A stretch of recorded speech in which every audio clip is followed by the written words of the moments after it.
मारो यीशु के नाम से, बाहर निकल यीशु के नाम से। हमें विश्वास है खुदा आपने छुआ है, आपने टच किया पिता, धन्यवाद करते हैं। छोड़ दो, धन्यवाद करते महान पिता परमेश्वर। प्रभु जी आपके ठहराए हुए पवित्र स्थान में पिता इनके ऊपर दया कर, इनके ऊपर अनुग्रह कर, इनके हृदय को आप खोले प्रभु जी, इनके मनों को आप खोले प्यारे पिता। ये आप प्रभु जी शरीर में अपने देह में ये बल पाए प्यारे पिता, आप इन पर दया करें और बुद्धि ज्ञान से ये भरे, आप इनकी सहायता इनकी मदद करें और आत्मा में ये साहस पाए खुदावन। हाँ प्रभु आप इनके पर नियंत्रण करें। हमें विश्वास है आसमानी खुदा ईश्वर और पृथ्वी के स्वामी आपने नियंत्रण किया है, आपने दृष्टि की है प्रभु हर एक स्त्री के ऊपर, हर अपने भक्तों के ऊपर खुदा जो कुछ उनके मन में चल रहा है विषय लेके बैठे हैं खुदा, उस विषय का जवाब दे प्यारे पिता, इनकी प्रार्थना का जवाब दे प्यारे पिता। एक बड़े आशीष के साथ ये खड़े हुए खुदा, एक भक्ति के साथ ये खड़े हुए खुदा। हमें विश्वास है खुदा आपने प्यारे पिता अपनी स्त्री अपने भक्त की प्रार्थना को सुना है खुदा, अपने भक्तों के ऊपर आपने नियंत्रण किया खुदा। हम आपका धन्यवाद देते हैं पिता। हर एक प्रिय को भाई बहन को आपके हाथों में सौंपते हैं प्रभु, प्रार्थना विनती सुनने के लिए धन्यवाद करते हैं। प्रार्थना उद्धार करता हम स्वर्ग के परमेश्वर प्रभु यीशु मसीह के पवित्र नाम से मांगते हैं, आमीन हालेलुया। तो ये हमारी खुशी के लिए है, हमारे आनंद की ये बात है हमारे लिए कि परमेश्वर ने हम सबको इस योग्य बनाया और इस योग्य ठहराया कि हम परमेश्वर की आज महिमा कर रहे हैं, आमीन। तो आज हम सभी लोग इस योग्यता से बढ़कर हम परमेश्वर की वचन के साथ हैं। जैसे परमेश्वर का वचन जीवित है, प्राचीन काल में भी परमेश्वर इस वचन के द्वारा बड़े आश्चर्य कर्म किया, आज वैसे ही परमेश्वर अपने इस वचन के द्वारा जो आज आपके जीवन में जाने वाला है, जो आपके हृदय में जाने वाला है, विश्वास करना यह वचन आपके जीवन में हजार नहीं लाखों चमत्कार करने वाला है, आमीन। आज हम सभी लोग धन्यवाद करेंगे परमेश्वर का। कभी भी मेरे प्रिय आज हम जितने भी यहाँ पे उपस्थित हैं, हमारे अंदर एक चीज हमेशा होना चाहिए कि हमारा स्वभाव प्रभु यीशु मसीह के स्वभाव जैसा हो। हर भाई हर बहन के लिए है। अगर हम अपने परमेश्वर की बात नहीं मानते हैं, अगर हम परमेश्वर की बात को नहीं सुनते हैं, उसके वचन को नहीं चलते हैं, आपस में हम प्रेम नहीं रखते हैं, तो अभी आपको मैंने बोला था कि हम ठनठनाता हुआ पीतल और छनछनाता हुआ झांझ है। अगर हम परमेश्वर की आज्ञाओं को नहीं मानते हैं, तो परमेश्वर के वचन का अगर हम पालन नहीं करते हैं, तो हम ठनठनाता हुआ पीतल और छनछनाता हुआ झांझ है, आमीन। इसलिए मेरे प्रिय प्रभु यीशु मसीह आपको जीवन देने के लिए आया है। प्रभु यीशु मसीह आपके दुखों को, आपके तकलीफों को, आपके पीड़ाओं को परमेश्वर आपसे आजाद करने के लिए आया है। परमेश्वर आपका उद्धार करने के लिए आया है। परमेश्वर आपको मुक्ति दाता है, उसे पर विश्वास करो, क्योंकि परमेश्वर ने कहा है कि मैंने इस जगत से ऐसा प्रेम रखा कि अपना एक लौता पुत्र दे दिया, कि जो कोई उस पर विश्वास करे वो नाश ना हो परंतु आनंद जीवन पाए। हमारा आनंद जीवन प्रभु यीशु मसीह में छुपा हुआ है, आमीन। हमारी सच्चाई, हमारा धार, हमारा चट्टान, हमारा गढ़, हमारा उद्धार का सिंह प्रभु यीशु है, आमीन। तो हम किस बात का घमंड करें जब सब कुछ हमारा प्रभु यीशु है, हमारा सृजनहार है, इस जगत का मालिक है, तो क्या चीज को लेकर हम घमंड करते हैं? क्यों हम घमंडी बनते हैं? मेरे प्रियो, कभी भी किसी मनुष्य को घमंड नहीं करना चाहिए, याद रखना। परमेश्वर की महिमा करने वाले, परमेश्वर की थोड़ा आवाज कम कर दो, थैंक यू लॉर्ड जी। क्योंकि हम देखते हैं कि जो परमेश्वर की महिमा करने वाला था वो भी एक दिन क्या हो गया? घमंड से भर गया। ध्यान से सुनना, जो परमेश्वर की महिमा करने वाला था वो भी क्या हो गया? एक दिन घमंड से भर गया। मेरे जैसा महान, मेरे जैसा सुंदर कोई नहीं है। आमीन। यदि आप बाइबल पढ़ते होंगे, अगर आप बाइबल पढ़ते होंगे तो आपको मालूम होगा कि मैं किसकी बात कर रहा हूं। बाइबल में कौन है जो घमंड से भर गया था? अगर आप बाइबल पढ़ते होंगे तो आपको मालूम होगा। पता चला है कुछ अभी? चलो आगे आगे पता चलेगा। धन्यवाद परमेश्वर का जी। अगर आप बाइबल पढ़ते तो यह भी पता होता कि उसने घमंड किया था, उसके साथ हुआ क्या। इसीलिए मेरे प्रिय मेरे भाई मेरी बहनें, जिसको पढ़ना आता है वो बाइबल जरूर पढ़ा करें, क्योंकि परमेश्वर आपको इस बाइबल के द्वारा, इस वचन के द्वारा, आपको मालूम है जब आप उसको ऐसे उठाओगे तो ये बाइबल आपको ऐसे उठाएगी। हालेलुया। जब आप इसको ऐसे उठाओगे तो ये आपको ऐसे उठाएगी। हालेलुया। इसलिए मेरे प्रिय मैं कहता हूं आप पढ़ लो, परमेश्वर को जानो, परमेश्वर की इच्छा क्या है, हमारे लिए परमेश्वर की आज्ञा क्या है। जब हम इसको पढ़ेंगे तभी हम परमेश्वर को जानेंगे। आमीन। मेरे प्रियो, हम आपसे बात कर रहे हैं, अगर हम बाइबल पढ़ते तो हमें पता चलता कि जो घमंड किया था उसके साथ परमेश्वर ने क्या किया। आमीन। इसीलिए मेरे प्यारे भाई और बहनों, मेरे साथियों, अगर हम अपनी सुंदरता पे घमंड करते हैं,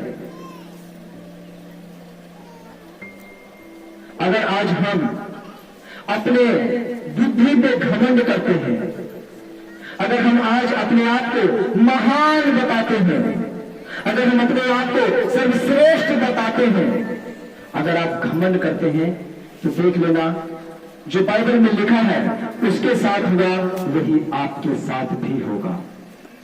आमीन। मेरे प्रियो, मेरा कहने का मतलब ये है, आज बहुत सारे लोग कहते हैं कि मैं बड़ी हूं, तुमसे पहले मैं चर्च में आती हूं। आज बहुत सारे भाई हैं बोलते हैं कि मैं बहुत अच्छा आराधना करता हूं। बहुत सारे बहनें हैं आज बोलती हैं कि मैं बहुत अच्छी स्तुति करती हूं। हालेलुया। और भाई लोग तो कुछ बोलते हैं कि जब मैं आराधना करता हूं तो लोग चीखने लगते हैं, चिल्लाने लगते हैं।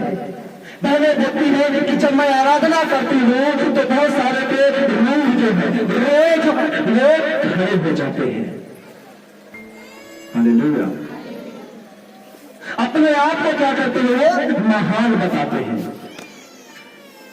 वो पास्टर बहुत अच्छा है, वहां कितनी भीड़ होती है, मैं वहां जाऊंगा।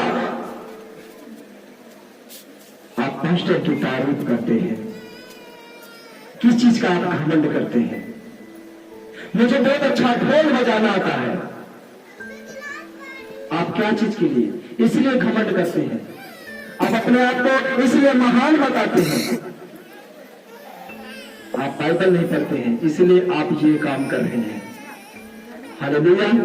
जो एक दूसरे को आप छोटा दिखा रहे हैं और अपना नाम ऊंचा कर रहे हैं, अपने को श्रेष्ठ बता रहे हैं, अपने को महान बता रहे हैं कि मेरे जैसा सुंदर और कोई नहीं है।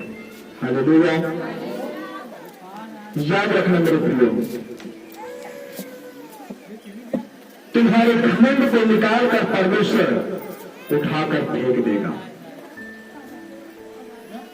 क्योंकि घमंडियों के साथ परमेश्वर नहीं रहता है। और तुम्हारे घमंड में और तुम्हारे घमंड का प्रतिफल भी परमेश्वर ने रखा हुआ है कि तुम्हारे घमंड का प्रतिफल क्या है। आमीन। आए हम पढ़ते हैं वचन से, यहेजकेल 28 का 13, यहेजकेल 28 का 13। सभी प्रिय खुदे में लिखा है, तू परमेश्वर की अदन नामक बारी में था, तेरे पास आभूषण, मणिक, पदराक, हीरा, फिरोजा, सुलेमानी, मणि, यशब, नीलमणि, मरकब और लाल सब भांति के मणि और सोने के पहरावे थे।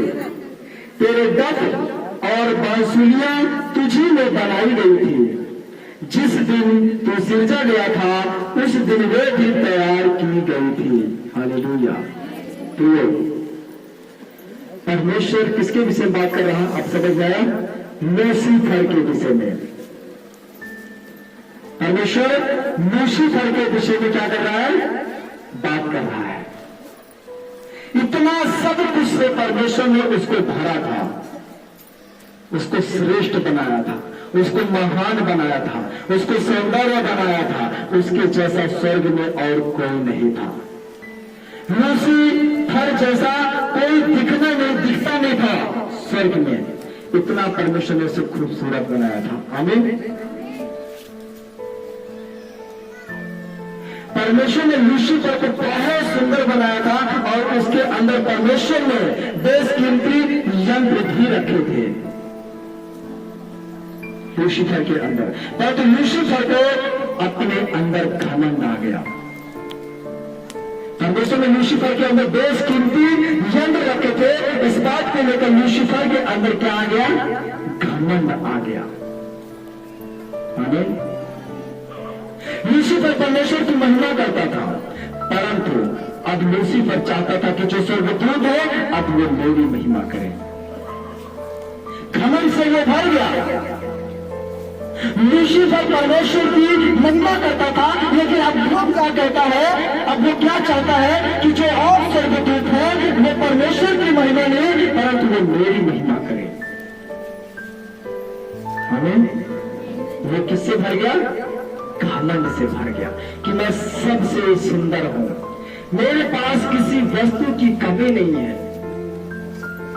अच्छा मैं बजाता हूं, अच्छा से मैं आराधना करता हूं, हालेलुया, अच्छा से मैं स्तुति करता हूं, मेरे जैसा कोई नहीं गा सकता, मेरे जैसा कोई वचन नहीं बोल सकता, मेरे जैसा सामर्थ्य किसी में नहीं है। वो घमंड से भर गया। हालेलुया। क्या हो गया? वो घमंड से भर गया।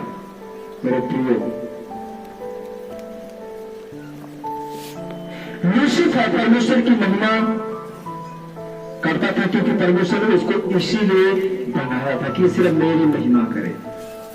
आमीन। आप अपने आप को देखो, मेरी बहनें, मेरे भाई, परमेश्वर ने आपको किसके लिए महिमा करने के लिए बनाया है? अपनी महिमा के लिए बुलाया है या आप बोलो कि मैं जब गाती हूं तो लोग चीखते हैं, लोग चिल्लाते हैं, जब मैं आराधना करता हूं लोगों के रूह खड़े हो जाते हैं। हालेलुया। ये आप नहीं कर सकते हैं, न कोई भाई कर सकता है, न कोई बहन कर सकता है। ये काम सिर्फ और सिर्फ पवित्र आत्मा करता है। Hallelujah, hallelujah. कोई बहन नहीं कर सकती है, किसी को चीख या चिल्लाहट नहीं ला सकती है, किसी के बोल नहीं खड़ा कर सकती है। ये सिर्फ पवित्र आत्मा करता है। हालेलुया। यही बात लूसीफर भी करता था कि मैं बहुत अच्छा आराधना करता हूं, मैं बहुत अच्छा ढोल तबला म्यूजिक बजाता हूं। उसके अंदर भी यही घमंड आ गया था। हालेलुया। इसलिए मेरे प्रियो, किसी की महिमा मत करो, अपने आप को महान मत बताओ, अपने आप को सर्वश्रेष्ठ मत बताओ, क्योंकि महान वो है, सर्वश्रेष्ठ वो है। हम नहीं करते हैं परंतु वो करता है। हालेलुया। जो भी करता है सब वो करता है। और लूसीफर यही कर रहा था कि सब लोग कितने हैं वो मेरी तारीफ करें, वो मेरी महिमा करें, क्योंकि मुझ में क्या कमी है? सब कुछ तो है मुझ में। और आपको आज यही लगता है कि वो फास्टर ऐसा है, उसके पास बहुत भीड़ होती है, वो वॉलंटियर ऐसा है, वो इतना अच्छा गाता है, उसकी महिमा के लिए परमेश्वर ने आपको नहीं बनाया है। उसकी महिमा बढ़ाने के लिए, उसको महान बताने के लिए परमेश्वर ने आपको नहीं कहा है। हालेलुया। ये आपके अंदर घमंड है। हालेलुया। ये आपके अंदर क्या है? घमंड है। आपको मालूम है लूसीफर यही चाहता था कि लोग मेरी महिमा करें, और आज बहुत सारे सेवक यही चाहते हैं कि लोग मेरी महिमा करें, मेरा नाम महान करें। अगर कोई इसमें अच्छा गाता है तो कभी घमंड मत करना। अच्छा अगर कोई बजाता है तो घमंड मत करना। आमीन। मेरे प्रियो, आपको पता जब लूसीफर के अंदर घमंड आ गया तो परमेश्वर ने उसको स्वर्ग से उठाकर जमीन पर पटक दिया। जब उसको घमंड आया तो परमेश्वर ने क्या किया? स्वर्ग से उठाकर लूसीफर को जमीन के ऊपर पटक दिया। आमीन।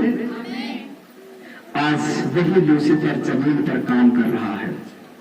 आज वो जमीन पर लोगों को तबाह करने में लगा हुआ है। आमीन। लूसीफर आज आपको परमेश्वर से, जगत के मालिक से दूर करने में लगा हुआ है कि आप अपने आप को महान बताएं, आप अपने आप को सुंदर बनाएं, अपने आप को आप बताएं कि मैं श्रेष्ठ हूं। मेरी प्रार्थना के द्वारा, मेरी आराधना के द्वारा लोग चिल्लाते हैं, लोगों के रूहे खड़े हो जाते हैं, दुष्ट आत्माएं भागती हैं, बीमार चंगे होते हैं। अपनी ये घमंड को निकाल दो, वरना जैसे लूसीफर को परमेश्वर ने स्वर्ग से निकालकर जमीन पर, पृथ्वी पर पटक दिया, वैसे आपको भी परमेश्वर जमीन पर पटक देगा। हालेलुया। आपका घमंड किसी काम का नहीं रहेगा। आपको भी लूसीफर की तरह परमेश्वर अपने राज्य से निकालकर, अपने बीच में से निकालकर आपको बाहर फेंक देगा।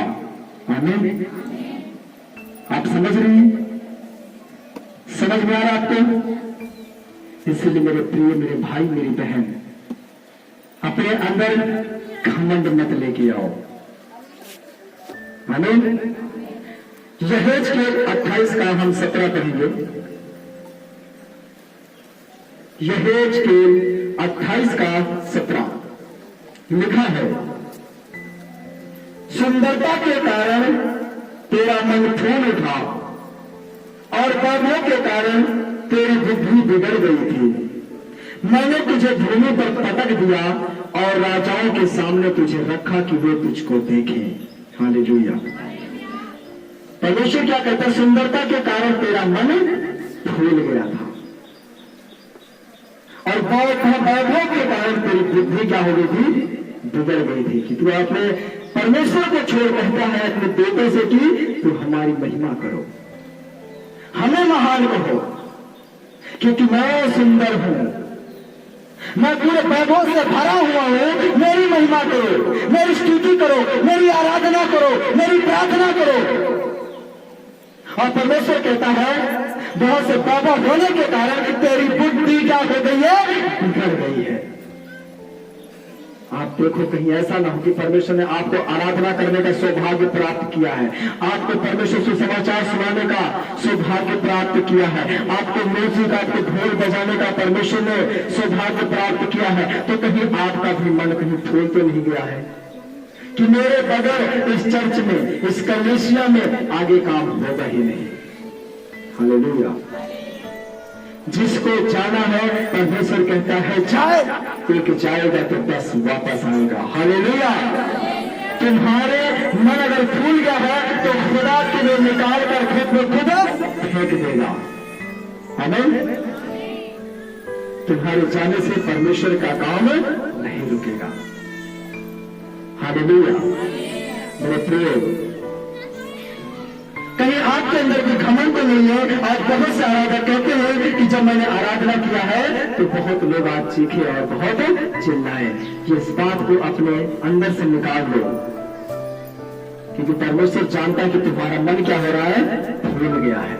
हालेलुया। हालेलुया।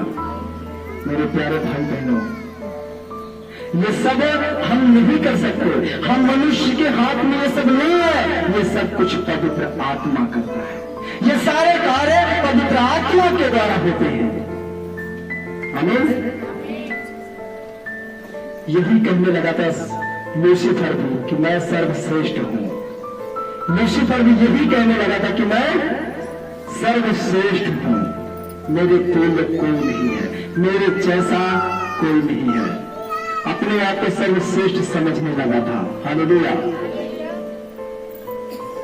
इसीलिए मैं आपसे कहता था, दूसरों को दिखाने के लिए नहीं, परंतु आप परमेश्वर को प्रसन्न करने के लिए काम करो। आमीन। दूसरों को दिखाने के लिए नहीं, परंतु आप परमेश्वर को प्रसन्न करने के लिए काम करो।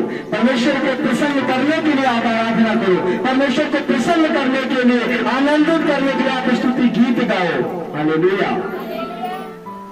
किसी भाई, किसी बहन, किसी पास्टर को पसंद करने के लिए नहीं। हालेलुया। प्रभु यीशु मसीह के नाम में की मेरे प्यारे भाई बहनों, धन्यवाद हो उस खुदा का। अपने मन को जुड़ाओ, अपने सृजनहार के पास लौट आओ, जैसे उड़ाऊ का पुत्र लौट आया। जब उसका घमंड टूट गया, उसका जब घमंड खत्म हो गया, उसने देख लिया कि पैसे में जीवन नहीं है, तब अपने पिता के पास लौट आया। जब पिता के साथ रहा, तब उसे जो आनंद पिता के साथ है वो संसार के धन और दौलत में नहीं है। हालेलुया। जितना आनंद पिता के साथ रहने में है, उतना आनंद धन और दौलत में नहीं है। हालेलुया। ये तब उसको एहसास हुआ जब वो वापस उड़ाऊ का पुत्र लौट के आया। ऐसे अपने अंदर से घमंड निकाल के वापस परमेश्वर अपने पिता के पास लौट के आओ। फिर देखो कि परमेश्वर कितना भला है, उसमें कितना आनंद है। आमीन। क्योंकि जब तक आप सेब को नहीं खाओगे, आम को नहीं खाओगे, तब तक आपको पता नहीं चलेगा कि आम कितना स्वादिष्ट है। हालेलुया। जब आम खाओगे तब आपको पता चलेगा कि आम कितना स्वादिष्ट है। इसीलिए परमेश्वर कहता है कि मैं कितना भला हूं, पहले मुझे चख कर देखो। पहले मुझे क्या करो? चख कर देखो, तब आपको पता चलेगा कि मैं कितना भला हूं, मेरे अंदर कितनी भलाई है। जब पहले थोड़ा सा खाओगे तब तुम्हें मेरा स्वाद पता चलेगा। हालेलुया। मेरे प्यारे, इसीलिए अपना मन फिराओ, घमंड मत दिखाओ, क्योंकि घमंड का भी प्रतिफल परमेश्वर के पास है। क्योंकि आपका घमंड परमेश्वर से आपको दूर करता है। आमीन। इसीलिए अगर कोई दुख हो, कोई तकलीफ हो आपको, तो उसमें क्या रहना? हमें आनंदित रहना है। कोई भी परेशानी आपके जीवन में आ जाए, उसमें भी आपको क्या रहना है? आनंदित रहना है। आमीन। एक महीने में मेरे को कितने दिन होते हैं? 30 दिन। एक महीने में 30 दिन होते हैं। अगर 30 दिन परमेश्वर ने आपके जीवन में बड़े बड़े चमत्कार किए, आपके जीवन में 20 दिन परमेश्वर ने बड़े बड़े काम किए, आप बहुत आनंदित थे, 20 दिन बहुत खुश थे। अगर 10 दिन परमेश्वर ने आपके जीवन में अगर दुख दिया है, पीड़ा दिया है, समस्या दी है, तकलीफें दी है, तो आप क्या होते हैं? क्या उसमें खुशी होते हैं, या परमेश्वर को फिर बुलाते हैं, या परमेश्वर को आप बुलाते हैं? उसमें आप क्या करते हैं फिर? हालेलुया। अगर परमेश्वर ने आपको 20 दिन इतना आपका सुंदर दिन बनाया, अगर 10 दिन खराब गया आपका, तो उसमें आप परमेश्वर को क्या कहते हैं? परमेश्वर के लिए आपके अंदर उसके लिए क्या प्रेम है? आपको कैसा लगेगा जब 10 दिन आपका बहुत पीड़ादायक होगा, तकलीफदायक होगा? 20 दिन तो जब आपका खुद आनंदित के दिन होंगे तब आप कुछ नहीं कहोगे, लेकिन 10 दिन जब आप समस्याओं से गुजरेंगे तब आप बहुत सारी बातें बोलना शुरू कर देंगे। आमीन। मेरे प्रिय, मेरे भाई, मेरे बहनें, मैं आपसे कहता हूं कि ये 10 दिन को आप बड़े आनंद की बात समझो। क्या करो? ये 10 दिन में जो आपकी समस्याओं का है, पीड़ाओं का है, इसको बड़े आनंद की बात समझो। क्योंकि परमेश्वर आपके विश्वास को परखता है। अगर 20 दिन आपको आनंदित रखा है, तो 10 दिन में आपको परखता है कि देखो ये अभी भी मेरे लिए खड़ा है या नहीं, या मुझे छोड़कर चला जाएगा या लौट जाएगा। परमेश्वर 10 दिन क्या करता है? आपको परखता है। 20 दिन वो आनंदित देके 10 दिन आपको इसलिए दुख देता है क्योंकि वो आपको परखता है, आपकी वो परीक्षा लेता है। आपके विश्वास को परमेश्वर देखता है। हालेलुया। क्योंकि एक गीत है, आपने सुना होगा, विश्वास परखा जाएगा आनंद समझो, आनंद समझो, विश्वास परखा जाएगा आनंद समझो, आनंद समझो, सैतान तुमको डराएगा आनंद समझो, आनंद समझो, होगी परीक्षा धीरज बढ़ेगा, सोने के तपने से सोना बनेगा, होगी परीक्षा धीरज बढ़ेगा। हालेलुया। परमेश्वर कहता है विश्वास परखा जाएगा आनंद समझो। अगर 20 दिन अगर आपका अच्छा गया है, 10 दिन अगर आपका खराब जा रहा है, तो परमेश्वर आपसे कहता है इसे क्या समझो, आनंद समझो। कहीं ऐसा ना हो कि आप 10 दिन के चक्कर में अपना जो 20 दिन अच्छा है वो भी ना खराब कर लो। कहीं आप अपना अच्छा 20 दिन को भी आप 10 दिन के चक्कर में बिगाड़ ना लो। हालेलुया। इसलिए 20 दिन बिगाड़ने ना पाए, उस 10 दिन को भी बड़े आनंद के साथ जियो। हालेलुया। इसीलिए परमेश्वर ने कहा विश्वास परखा जाएगा आनंद समझो, आनंद समझो, विश्वास परखा जाएगा आनंद समझो, आनंद समझो, होगी परीक्षा धीरज बढ़ेगा, सपने के पश्चात सोना बनेगा, होगी परीक्षा धीरज बढ़ेगा, सपने के पश्चात सोना बनेगा, आनंद समझो, आनंद समझो, विश्वास परखा जाएगा आनंद समझो, आनंद समझो, सीमा के बाहर परीक्षा न होगी, यीशु के मर्जी से हर बात होगी, सीमा के बाहर परीक्षा न होगी, यीशु के मर्जी से हर बात होगी, जितना वचन में समाएगा आनंद समझो, आनंद समझो, विश्वास परखा जाएगा आनंद समझो, आनंद समझो। हालेलुया। हालेलुया। और समझ में आया कि 10 दिन हमें कैसे चलना है। 20 दिन को हमें आनंद अगर परमेश्वर ने 10 दिन अगर परीक्षा हमारे लिए खड़ा किया है, वो देखना चाहता है कि हम अड़े रहते हैं, खड़े रहते हैं या लौट जाते हैं, तो 10 दिन के चक्कर में अपना 20 दिन खराब मत करो। 10 दिन को बड़े आनंद की बात समझो कि आज खुदा ने हमारी परीक्षा ली है। हालेलुया। आज परमेश्वर ने मेरी सुधि ली है। आमीन। 10 दिन के चक्कर में आप अपना 20 दिन बर्बाद मत करो। आमीन। हालेलुया। प्रभु यीशु मसीह के नाम में की, प्रभु यीशु मसीह के नाम में की। तो धन्यवाद हो मेरे प्रियो, परमेश्वर का धन्यवाद हो। इसीलिए जब भी आपके 10 दिन में कोई भी समस्या परेशानी आती है तो आपको घबराना नहीं है, अपनी समस्याओं से आपको डरना नहीं है। कहीं मुश्किलों को देखकर आप अपना रास्ता न बदल दें, क्योंकि अय्यूब को भी यही शैतान चाहता था कि अपना रास्ता बदल दे, ये घबरा जाए, ये डर जाए अपनी समस्याओं से, अपने परेशानियों से, अपने बीमारियों से, लेकिन वो डरा नहीं। घबराया नहीं, वो खड़ा रहा। हालेलुया।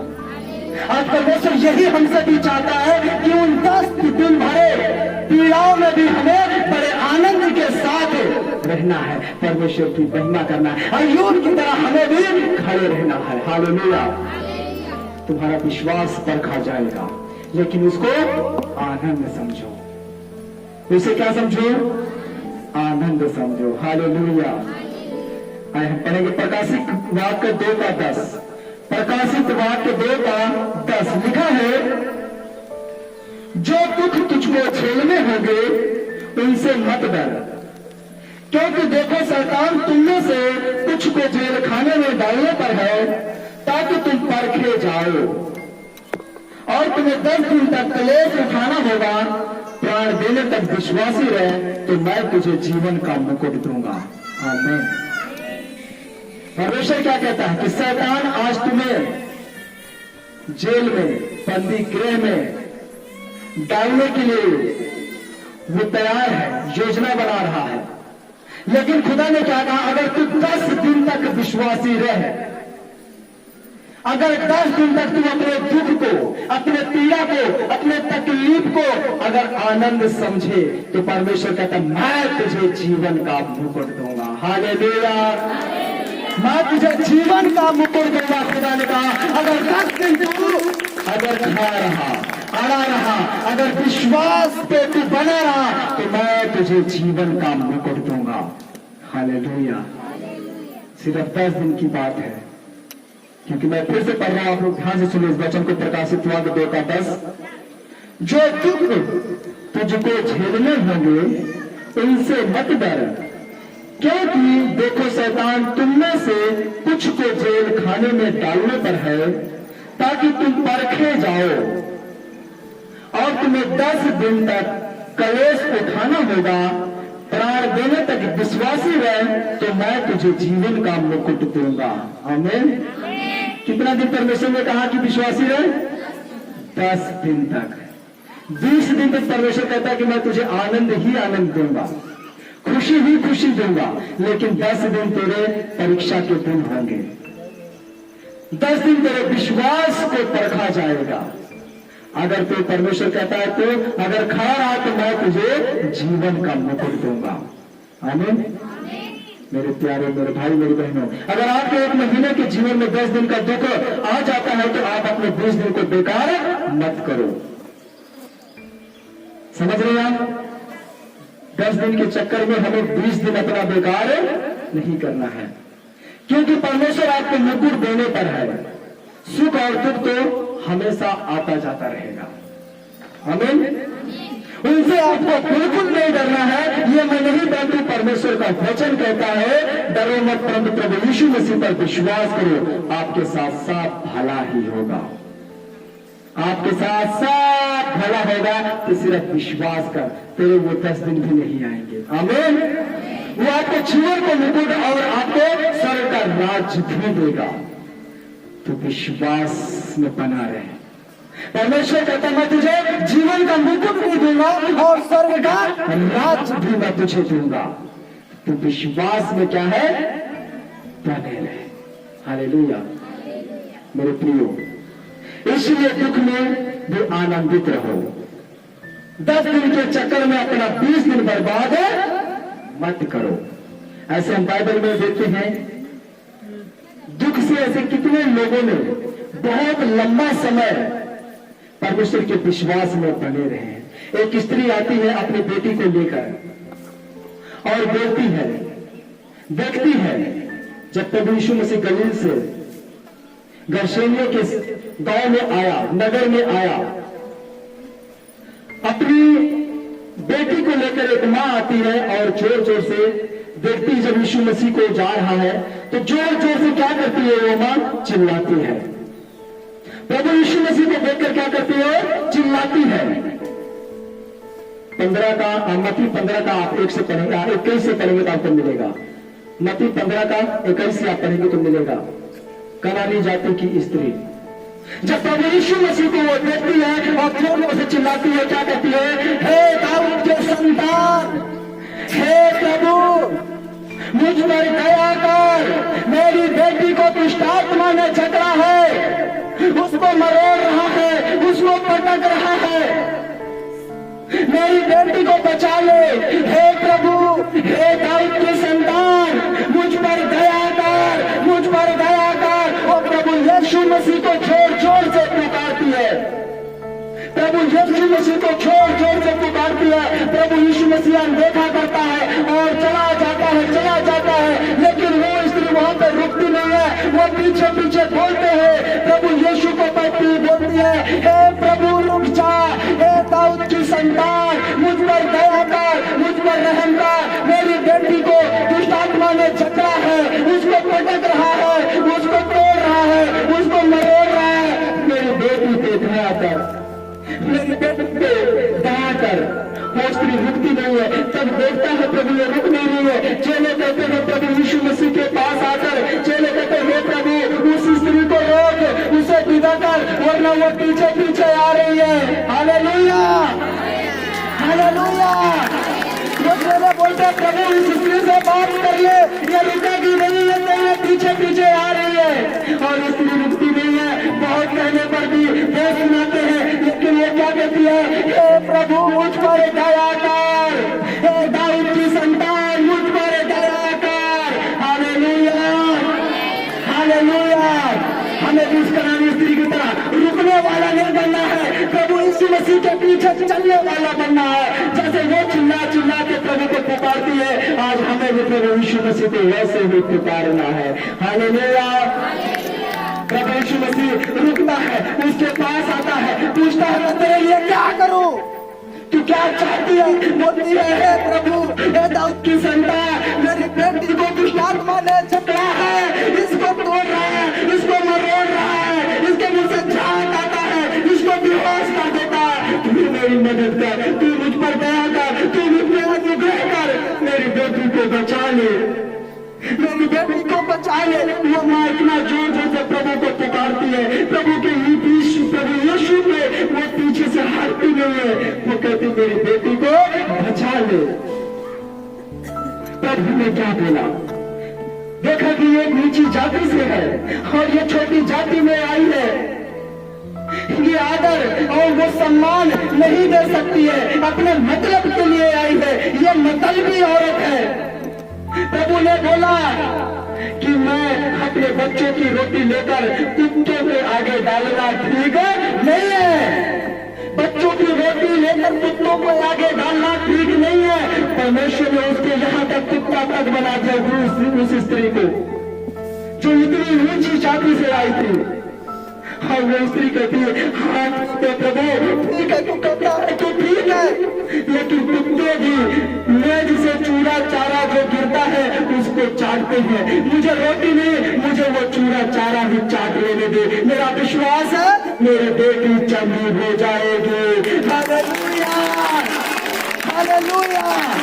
ये बेटी मुझे चूड़ा चारा ही चाट लेने दे, मेरी बेटी क्या हो जाएगी, चंगी हो जाएगी। प्रभु ने कहा तेरा विश्वास बड़ा है, ऐसा विश्वास मैंने कहीं नहीं देखा, जा तेरी बेटी ठीक हो गई। प्रभु यीशु ने कहा जा तेरी बेटी ठीक हो गई। उसी घड़ी, उसी क्षण, उसी वक्त वहीं पे उसकी बेटी दुष्ट आत्मा से आजाद हो गई। Hallelujah, hallelujah, hallelujah. भागता हुआ लायर आता है, आराधनालय का प्रधान आता है, यीशु मसीह के पास ढूंढता हुआ, खोजता हुआ आके प्रभु यीशु के पास उसके चरणों में गिर पड़ता है। प्रभु मेरी बेटी बहुत बीमार है, उसको बचा ले। प्रभु मेरी बेटी बहुत बीमार है, उसको बचा ले। प्रभु उसके पीछे खड़ा होता है, प्रभु उसके पीछे चलता है कि चल ठीक है मैं तेरे साथ चलता हूँ। प्रभु जा ही रहा था, जा ही रहा था, जा ही रहा था। एक स्त्री उसके पास रोते हुए बहुत समय से इंतजार कर रही थी, बहुत सारे बैठों से वो मिल चुकी थी, बहुत सारे बैठाओं से मिल चुकी थी। उसने अपना सारा पैसा बर्बाद कर दिया था और कहती है बैठों की वजह से मेरा सब कुछ बर्बाद हो गया है। किसकी वजह से? वैद्यों की वजह से, डॉक्टरों की वजह से, तांत्रिकों की वजह से, ओझाओं की वजह से मेरा सब कुछ खत्म हो चुका है। मेरे पास अब कुछ नहीं है। हालेलुया। मेरे पास अब कुछ नहीं है, सब कुछ कहता मेरा खत्म हो चुका है। आमीन। मरकुस 5:21 पढ़ेंगे, आपको मिलेगा। जब वहां पे वो स्त्री देखती है, वहां पे उस स्त्री प्रभु यीशु मसीह को देखती है, विश्वास करती है कि ये प्रभु है, ये परमेश्वर है। अगर इसके मैंने वस्त्र को छू लिया, इसके पल्लू को अगर मैंने छू लिया, तो ये मेरी 12 साल की जो बीमारी है वो चली जाएगी। ये जो 12 साल के लहू बहने की बीमारी है वो चली जाएगी। मेरा विश्वास है प्रभु बहुत भीड़ में चल रहा है, लेकिन वो स्त्री भीड़ को नहीं देख रही है, प्रभु यीशु को देख रही है। प्रभु भीड़ को नहीं देख रही है, प्रभु यीशु को देख रही है और कहती मैं प्रभु यीशु को देख लूंगी तो मेरा बीमारी चली जाएगी, मैं चंगी हो जाऊंगी। Hallelujah, hallelujah, hallelujah. वो कहती है मैं प्रभु को देख लूं तो मेरी बीमारी चली जाएगी, उसके पल्लू को भी मैं छू लूं मेरी बीमारी चली जाएगी। उस भीड़ में किसी तरह वो स्त्री फंस के उसके पास पहुंचती है, प्रभु यीशु मसीह के पास पहुंचती है और चुपके से प्रभु यीशु मसीह के पल्लू को छूती है और पल्लू को छूती थी प्रभु यीशु के वह छूती स्त्री, वैसे ही उसका 12 बरस से जो लहू बहने की बीमारी थी वहीं पे बंद हो गया। वो स्त्री ने एहसास किया, महसूस किया कि मेरा लहू बहना बंद हो गया है, मैं बिल्कुल अब ठीक हो चुकी हूँ। हालेलुया। बिल्कुल अब ठीक हो चुकी हूँ। और प्रभु तभी जान जाता है कि किसी ने मुझे छुआ है, प्रभु जान जाता है कि किसी ने मुझे टच किया है। चेले से कहता किसने मुझे छुआ, चेले कहते प्रभु तेरे ऊपर धक्की मुक्की हो रही है, तेरे ऊपर लोग चढ़े जा रहे हैं और तू पूछता है कौन छुआ है। प्रभु कहता नहीं, किसी ने मुझे छुआ है, वो बीमार था, मेरे अंदर से स्पर्श निकला है, कोई है यहाँ पे छुआ। वो स्त्री छुप नहीं सकती है, वो स्त्री डर जाती है, घबरा जाती है, मुंह के बल प्रभु के चरणों में गिर करती है और बोलती है प्रभु मैंने छुआ है। हालेलुया। प्रभु मैंने छुआ है, मैं बहुत बीमार थी, वैद्यों के पीछे मैं भाग भाग अपना सब कुछ बर्बाद कर चुकी हूँ, लेकिन तेरे छूने से मैं चंगी हो गई। Hallelujah, hallelujah.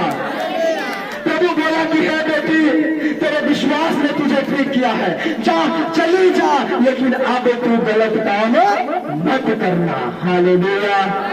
तभी वहां पे यायर के पास आता है, उसका एक साथी आता है, यायर को बोलता है अब गुरु को अपने घर मत ले चल, अब गुरु को ले जाने से कोई मतलब नहीं है क्योंकि तेरी बेटी अब मर चुकी है।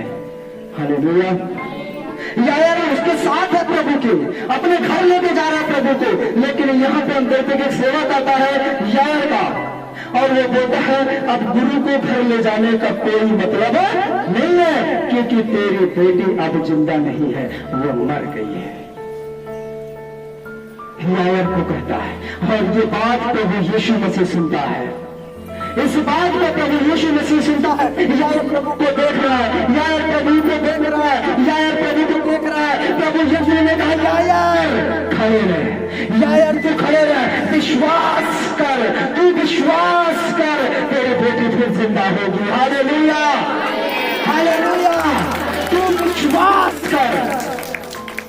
यायर को बोलता है परमेश्वर, यायर परमेश्वर को लेके अपने घर जाता है, अपने घर जाता है, देखता है घर के बाहर घर के अंदर रोना पिटना मचा हुआ है, अपनी बेटी को लेकर मां रो रही है, चिल्ला रही, बहने रो रही, चिल्ला रहे, आस पड़ोस के लोग रो रहे। प्रभु यीशु मसीह आता है और घर के अंदर पतरस को, याकूब को और याकूब के भाई यूहन्ना को लेकर घर के अंदर जाता है और सबको घर से बाहर कर देता है, कहता घर में कोई नहीं आएगा। Hallelujah, hallelujah. प्रभु यीशु मसीह जब उसको देखता है ये मर गई है, लोग रो रहे हैं, पीड़ा में है, तो प्रभु यीशु मसीह कहता है ये मरी नहीं है परंतु ये